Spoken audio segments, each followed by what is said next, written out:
everybody. Welcome back to another video. Today I'm going to be reviewing the wild card playoff games from the NFL.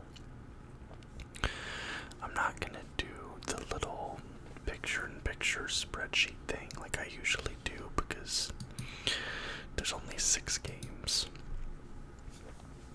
So, I didn't really deem it necessary. I'll just talk about the games here more casually, just to the camera. Maybe in the next round, I don't know. This is probably how I'm gonna do the videos for the playoffs, just because there's less to keep track of. But man, what an awesome wild card round that we had in the playoffs. I mean, truthfully, starting off, Raiders versus the Bengals. Somebody left it in the comments, but I have to concur. Who day? The Cincinnati Bengals beat the Raiders, as I predicted. Joe Burrow, 244 yards, 2 touchdowns, 0 interceptions. Derek Carr, 310 yards, 1 touchdown, 1 interception. But man, what an absolutely just great game for Bengals fans everywhere. I mean, like, they've been waiting for something like this for so long. You know, they haven't really had much to be excited about as a fan base. The team has kind of, been so-so at best. And then to come out here and just get that W, it feels good. I'm not even a Bengals fan, and it feels good to me. And I'm sure the people, out there in Cincinnati, I'm sure they're having a fantastic day.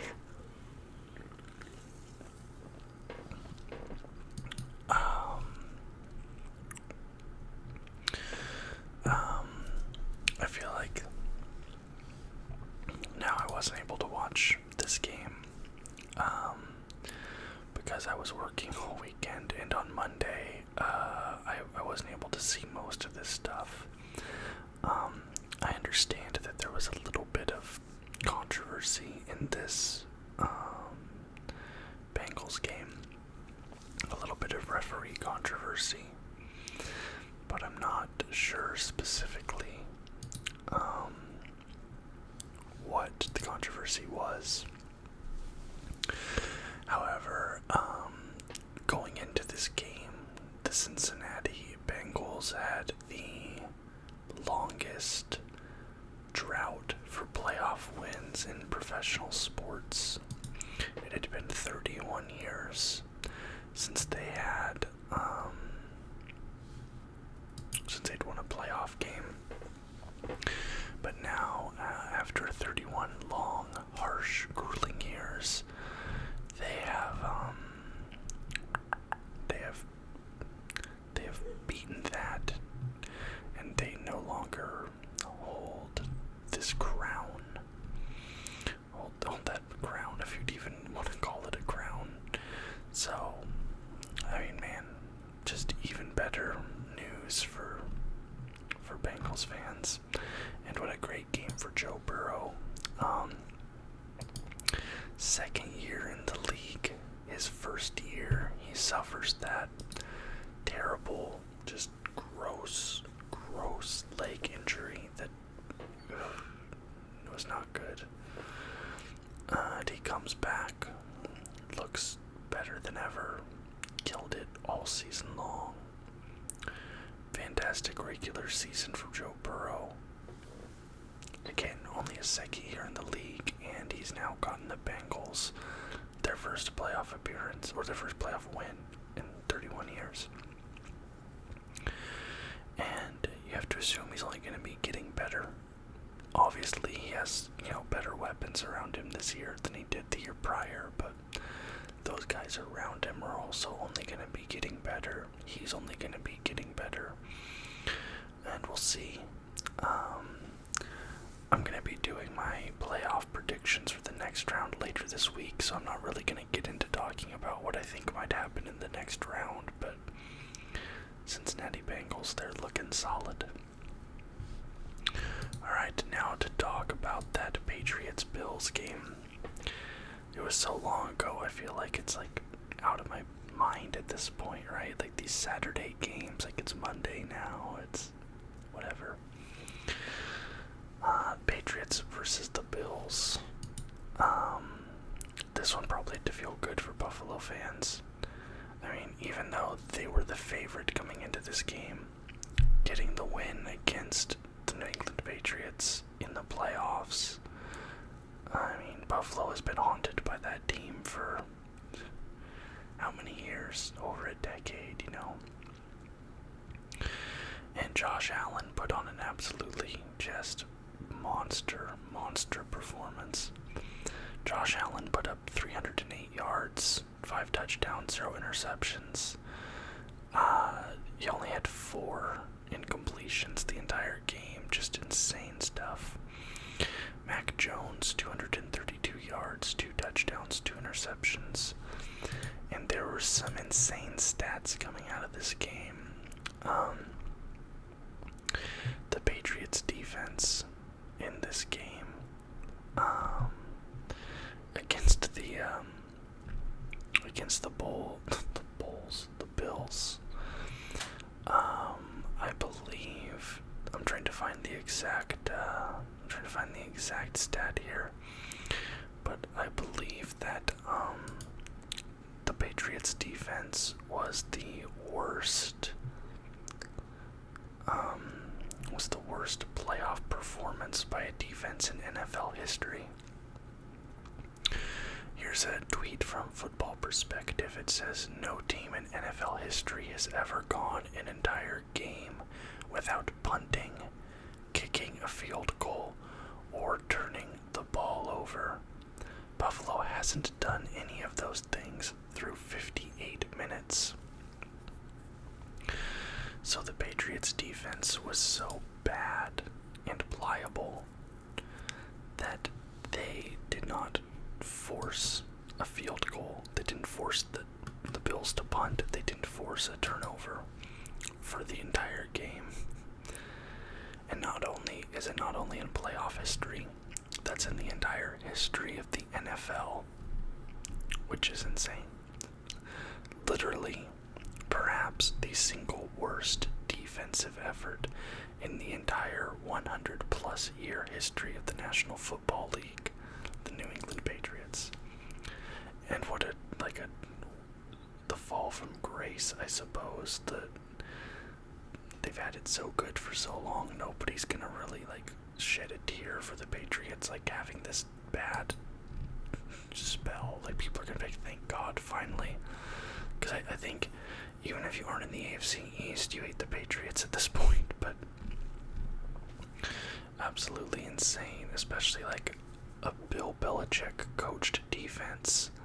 Bill Belichick, insert the greatest coach of all time, all this stuff, but a Bill Belichick defense having the worst performance of all time. It doesn't really make sense. It's weird. You wouldn't expect it. You just wouldn't expect it from that team. I think there's one other stat.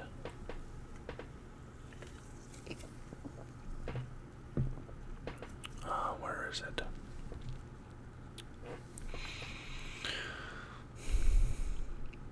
I'm trying to see.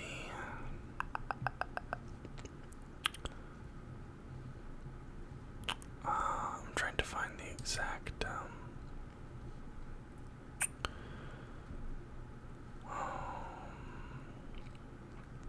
I can't find the exact stat. But it was something along the lines of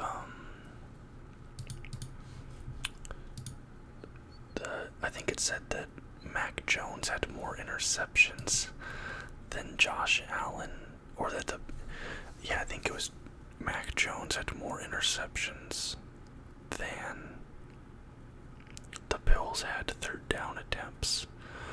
Josh Allen had more incompletions than the Bills had third down attempts, something like that. I think I said the stats already, but Josh Allen, 308 yards, 5 touchdowns, 0 interceptions. Mac Jones, 232 yards, 2 touchdowns, 2 interceptions. Buffalo Bills win the game 47-17, 30-point victory. Just all around dominant performance from the Bills. I did expect them to win. I predicted them to win. I wasn't expecting this. I thought the game would be a lot closer, but it's going to be interesting to see what the Patriots look like next season. I think Mac Jones is okay, but clearly that defense needs a total rebuild because that defense is, well, it's the worst defense in the history of the NFL. I mean, they hold that stat. So they need to do something with the defense. I'm assuming that's where a lot of the draft capital is going to go, but I think Mac Jones is a guy that they can build around going forward. It'll be interesting to see what the Patriots look like next season. Moving on, the Niners versus the Cowboys. This was one of the upsets that I predicted. I predicted Niners over the Cowboys, and I'm pretty sure my rationale was that defense wins championships. You know, cliche, whatever, but it ended up holding true here. The Niners get the W 23-17. So they win by 6. And Dak Prescott at the end of this game, I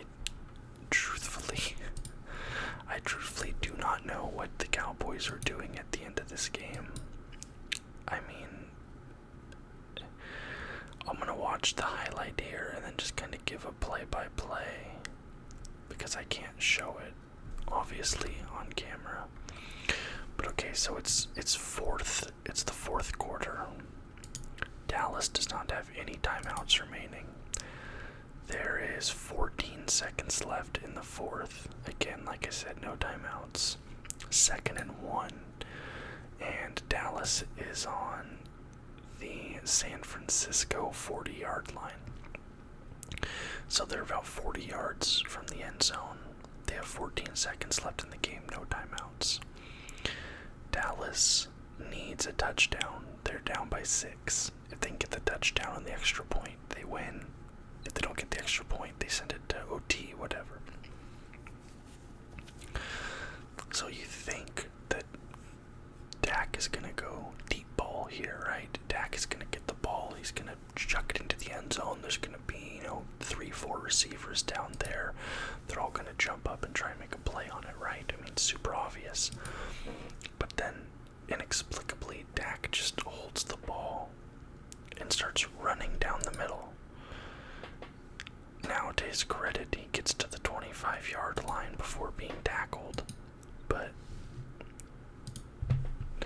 a QB draw up the middle for 40 yards is not, I'm not going to say never, because it certainly could result in a touchdown. It could. I'm not going to say it couldn't. It probably has before. But when you have Dak Prescott, who is a good quarterback with a strong arm, good accuracy, why are you having him run it down the middle for 40 yards, or attempt to, instead of throwing it into the end zone? I mean, I'm sure if you look at the completion rate, right, of a 40-yard touchdown pass versus a 40-yard QB draw, one of them is obviously more successful than the other. And I'm going to say it without even looking it up, that the QB draw is less successful. It's one of the most absurd coaching decisions I've ever seen. And then the problem is, I think both the head coach and Dak Prescott, tried to, what's the word? They said it was the right call. They're like, oh no, it's the right play. It just didn't work out. But it's that's not the right play. And then, some controversy at the end of this game. Again, these games are all crazy. some Dallas fans were throwing garbage towards the players and the referees as they were leaving the field. So, like empty beer cups, cans, bottles, whatever, they were throwing it. And then the post-game Dak came out and he said, like, oh, like, that's bad, they shouldn't be doing that. But then somebody said, oh, they were throwing the garbage at the officials. And then Dak basically said, oh, that's okay then, they were doing good. Like, obviously that's not the exact verbiage, but, like, he basically was like, oh, if they're throwing it at the referees, that was okay. And it's like, can't be saying that, Dak. Cannot be saying that, Dak, but... Oh yeah, he said, here's the exact quote. So here's the tweet. It says, Cowboys QB Dak Prescott disparaged fans for throwing bottles, debris at players. Then Prescott was told the fans were aiming for the officiating crew. Prescott retracted, a credit to them then. The fans felt the same way as us. I guess that's why the refs took off and got out of there so fast. I think everybody's upset with the way this thing played out.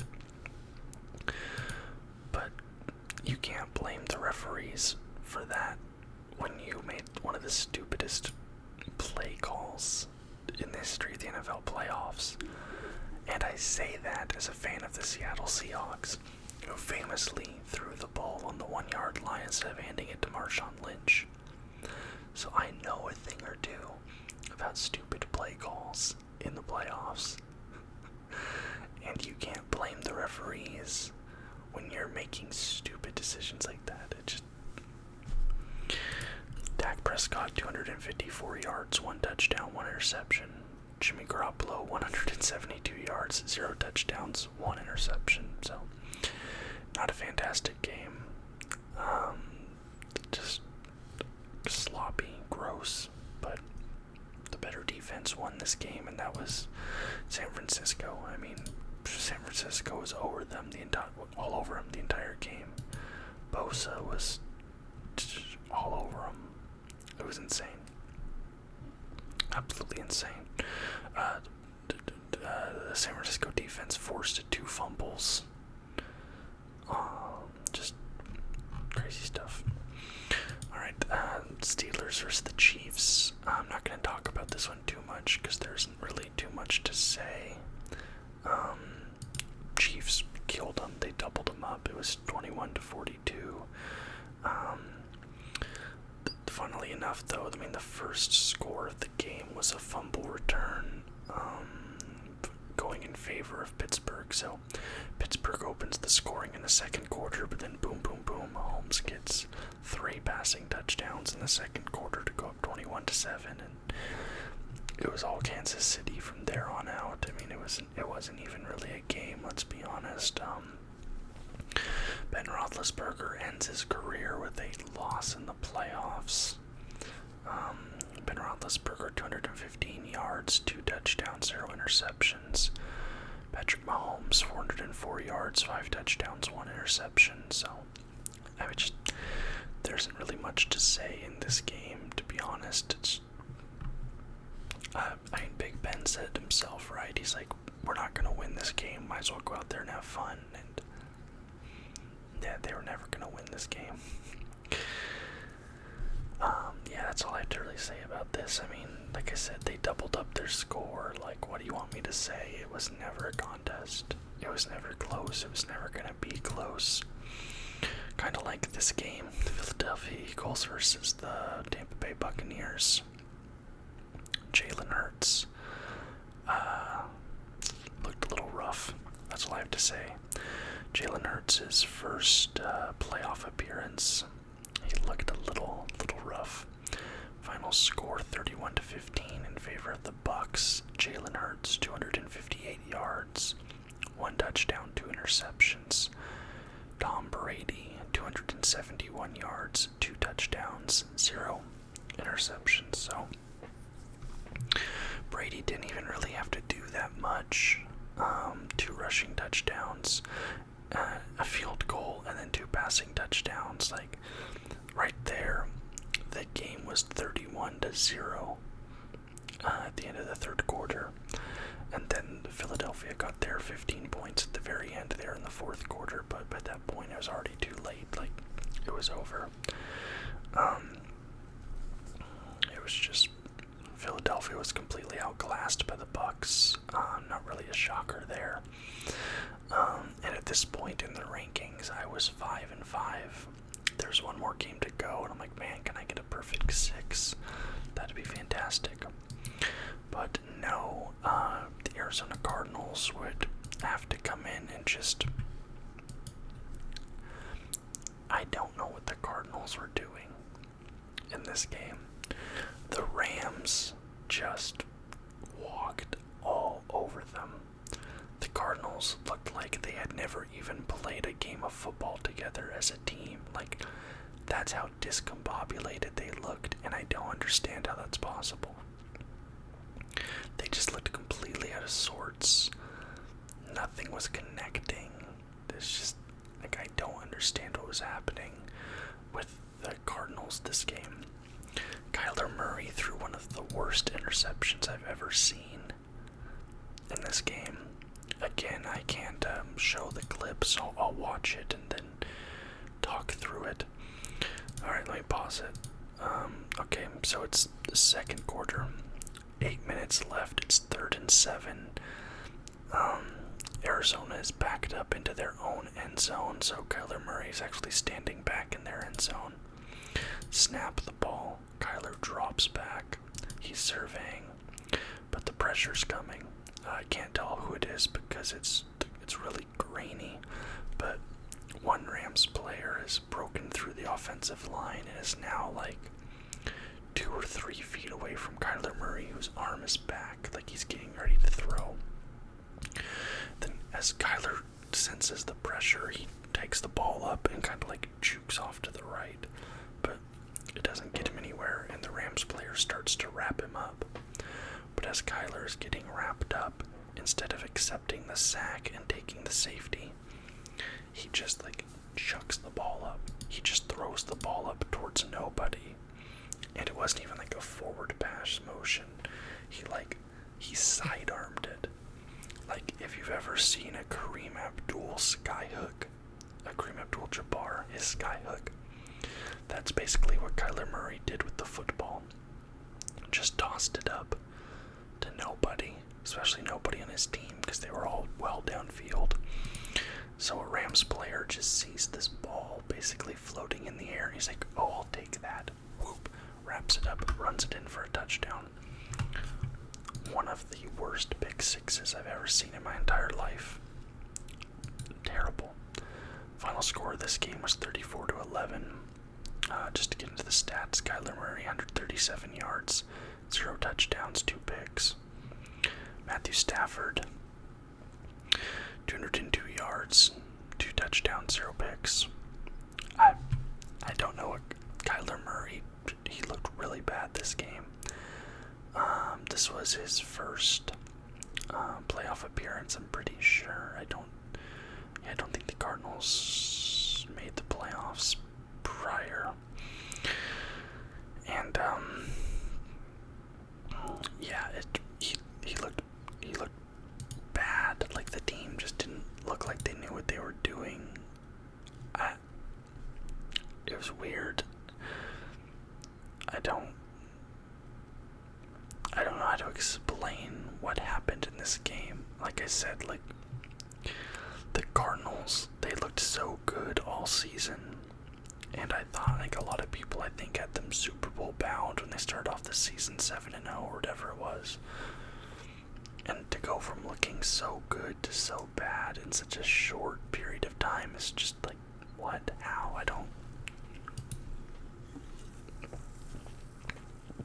I'm trying to find the specific,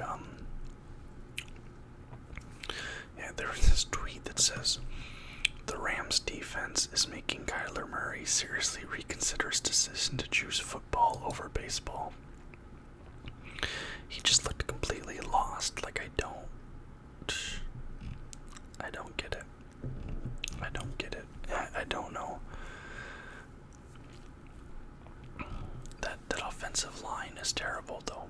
Like, I think every single pick that the Arizona Cardinals have this draft needs to go into the offensive line.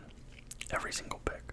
First pick, second pick, every single pick, draft offensive lineman, because that offensive line